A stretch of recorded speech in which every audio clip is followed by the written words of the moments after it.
Well, we came down to Bayport here in Hernando County, Florida, on the Gulf Coast. We were going to fly the drone a little bit today, but turns out the wind's blowing a little too hard. So we're just going to kind of walk around and take a look at some of the signs and read a little bit about the history here. It's actually kind of an interesting little park.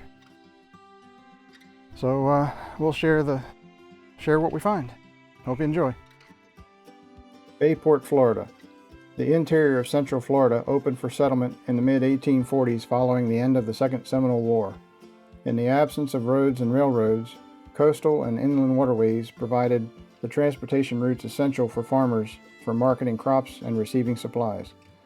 The village of Bayport, located at the mouth of the Weeki Wachee River, sprang up in the early 1850s as a supply and cotton port. During the war between the states, Union naval squadrons blockaded Florida's coasts to prevent goods and supplies from passing into and out of the state. By 1863, the East Gulf Blockade Squadron effectively closed the larger ports along the Gulf Coast. Small rivers such as the Weeki Wachee River became important trade routes. Shipping at Bayport attracted the attention of the Union Blockade Squadron, which intercepted 11 blockade runners near there between 1862 and 1865. After the war, Bayport became Hernando County's major outlet for lumber and agricultural products and continued to serve as its transportation center until railroad service came to Brooksville in 1885.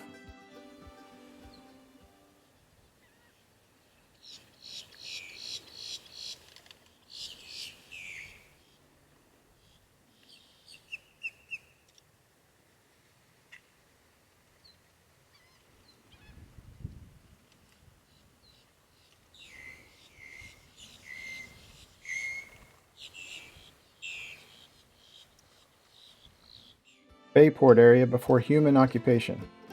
Fossilized remains of prehistoric plants and animals are buried in the Bayport area. During the Eocene period, 45 million years ago, the Gulf covered this region. Local Ocala limestone deposits contain marine remains of shells, plants, and mammal bones, including those of early shark-toothed whales, now extinct sea boas and sea turtles. By the late Eocene period, 30 million years ago, the shallow seas over western Florida began to recede, and land animals and plants began to live in the area. During the early Miocene period, 23 million to 10 million years ago, vast forests of conifers and deciduous trees supported giant pigs, rhinoceroses, and small camels.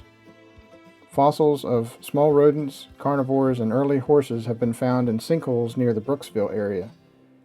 In the late Miocene period, 10 million to 4.5 million years ago, the fossil records show that many species of three-toed horses were hunted by false saber-toothed cats and bone-eating dogs. Sea levels were lowered during the Ice Age, 1.5 million years to 13,000 years ago, and Gulf Coast waters receded to 70 miles west of Bayport. Large mammals such as mammoths, mastodons, ground sloths, and saber-toothed cats roam these coastal lowlands, and their fossilized remains have been found in Weeki Wachee Spring. This is the kayak launch for Bayport, kayak and canoe.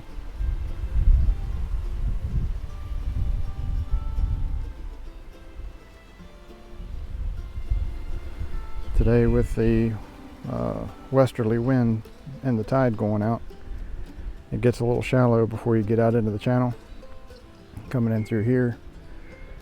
So especially with the westerly wind and the tide going out, the wind's going to blow the water out more than just the low tide. So you definitely want to check the weather and the tide conditions before you come out here to put your canoe in.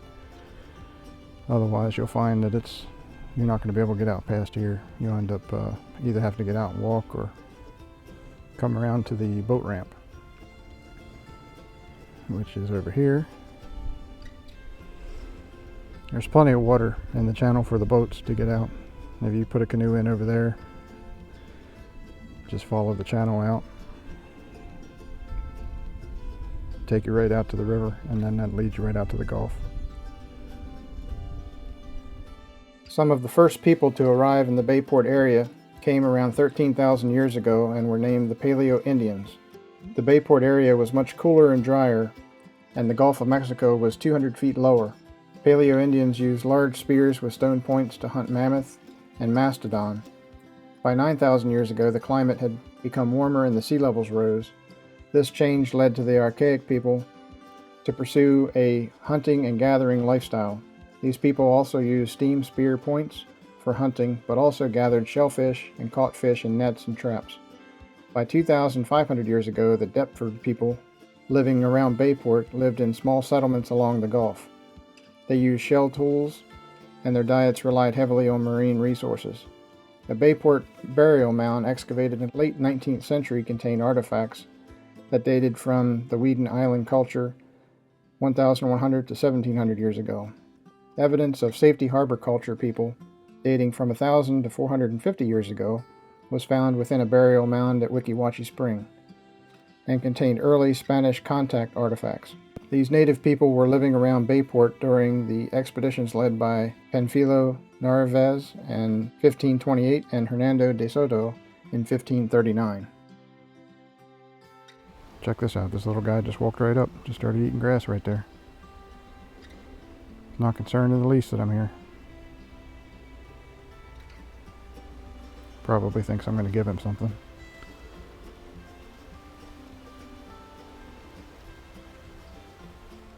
Between 1565 and 1763, Florida was controlled by Spain and was used as a defense post. From 1763 until 1783, Florida was controlled by the British, which developed agricultural commerce.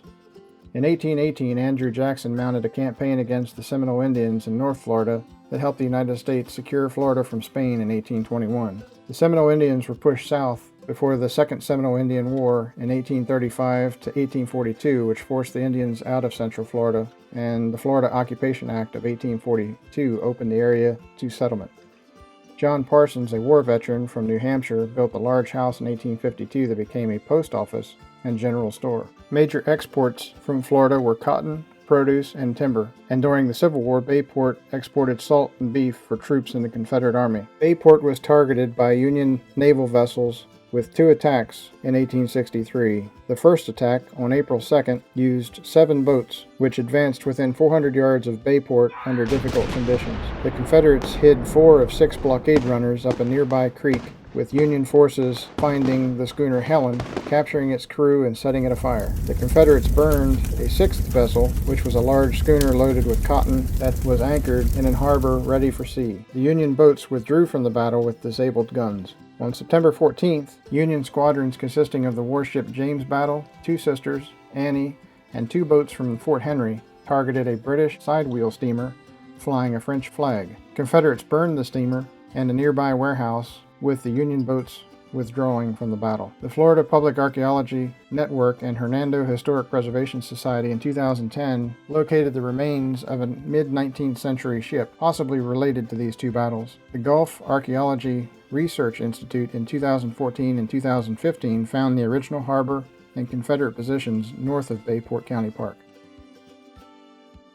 After the war in 1865, Bayport had to largely be rebuilt. The Eberhard Faber Pencil Company of New York acquired 40 acres of land in Bayport in 1866. Cedar trees were cut and floated down the Weeki Wachee River and were transported from Bayport to Cedar Key for shipment. Bayport continued to be a major port of export until 1885, when Brooksville acquired its first railroad spur. By then, the area had been featured in nationally circulated travel guides and was a popular haven for fishermen, boaters, and sportsmen. John Parsons' home became Bayport Hotel following his death in 1888, and for many years after 1909 was managed by Frances Goeth. She and her son Henry operated a commercial fishing operation that shipped fish from Bayport to Centralia at nearby Lumbertown with a railroad spur to Brooksville. The hotel ceased operation and burned in 1942. During Prohibition, Bayport's remote location gave rise to bootlegging operations. During World War II, a radar installation was used for bombing practice by planes from MacDill Air Force Base. A former bird rack rookery, built and used to collect dung from cormorant birds for fertilizer production, was used for target practice by the Army Air Corps.